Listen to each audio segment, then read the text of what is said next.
আমরা অনেকেই জানি শ্যামা মা বা কালী মায়ের বাহন হচ্ছে শিয়াল, কিন্তু সত্যটা আসলে কি তাই? বাহন কথার অর্থ হল যিনি বহন করেন। মা কালী স্বয়ং মহাশক্তি, তাকে কেউ বহন করে না, বরং তিনি নিজেই সমস্ত সৃষ্টিকে ধারণ করেন।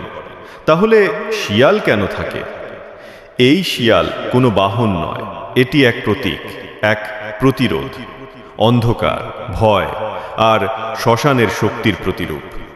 আর মা কালীকে বহন করছেন স্বয়ং মহাকাল, যিনি সময়েরও অতীত। তিনি শায়িত আছেন মার পদতলে। এটাই মহাশক্তি ও মহাকালের মিলন। কালী মানে শুধু কালো নয়, এখানে কালী মানে কাল, অর্থাৎ সময়। মহাকালী হলেন সেই শক্তি যিনি সময়ের অন্ধকার থেকে আলোয় ফেরান, যিনি লয় থেকে সৃষ্টি আনেন, যিনি মৃত্যুতে জীবন জাগান। তাই বলা যায় শিয়াল মা কালীর বাহন নয়, বরং প্রতীক। আর যিনি তাকে সত্যিকারের বহন করছেন তিনি স্বয়ং মহাকাল। মা কালী হলেন